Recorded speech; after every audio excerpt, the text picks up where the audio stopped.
of Lamu, Garissa and Tana River counties. The 6:30 p.m. to 6:30 a.m. curfew, which began on Monday, will be in place for 90 days and covers 50 localities which have suffered persistent attacks and may be areas harboring the militants. This follows Saturday's attacks in Lamu West after they left 9 people dead and 1 seriously injured. Many more were displaced following the attacks in which victims, mostly men, were beheaded.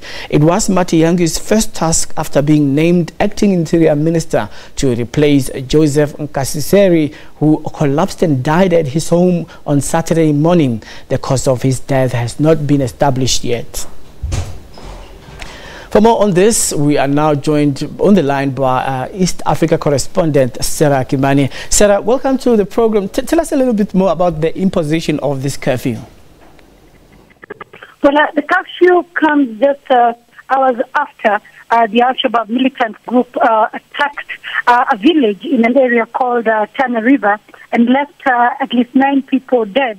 And we understand that they beheaded these people, and so the acting security minister said that the curfew would be able to deal with what he described as dangerous and disturbing acts of violence in the area.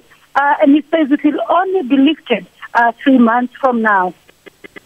Well, I mean, like, it's quite a strange phenomenon for us to hear about beheadings in that area. This sounds like an ISIS modus operandi. Well, they believe that it is the Al-Shabaab militant group because they have been operating from a nearby forest called Boni Forest. It's only that sometimes their ways of carrying out attacks changes. But they have very many attacks in the last few weeks in that area. There is at one point they kidnapped school children, a few school children, but the children were later found. We also understand that in many cases, a lot of people have been going missing from the area. Just last week, 4 police officers were killed in the same area. And so the government now believes that imposing the curfew will be able to help them deal with the particular people.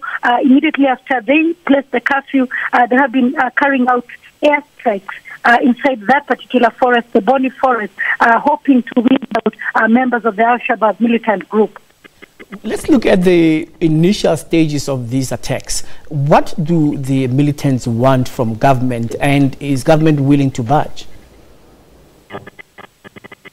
Well, the area under attack and the 3 countries that have been put under the curfew are on the border with Somalia, where the Al-Shabaab militant group is based. But many times the group crosses over to Kenya and it continues with its attacks, and it says that they are in relation and they are continuing with their demand for Kenyan soldiers to leave Somalia because they entered Somalia 6 years ago to combat the militants. And so the Al-Shabaab militant group believes it is continuing with the attack so that the Kenyan government can honor its demands. But the Kenyan government says its troops are in Somalia to stay, and it says one of the reasons that it will not move out of Somalia is that the country is still not liberated. And it says until the whole country is liberated, that's the only time they can withdraw their troops from Somalia. So far, what has this curfew, done for the civilians? Because I would take it that in the evening, if somebody were to found loitering, they would be arrested. But how is it really helping in as far as averting the attacks from the militants? Well, people have complained that the curfews make it very difficult for them to go on with their usual lives because at exactly 6 they have to go back to their houses.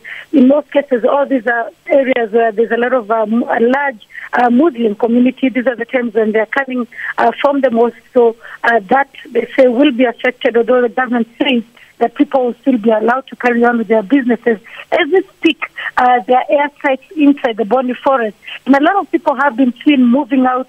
The people who live near the forest have been seen to move out. We also understand that there is one community that actually does a lot of farming, there's a lot of herding of their animals inside the forest, and so they have been forced to cease those activities because of the airstrikes that are going on. The curfew itself has meant that a lot of people have been arrested if they're found loitering after hours, and a lot of them complaining that this will lead to police harassment.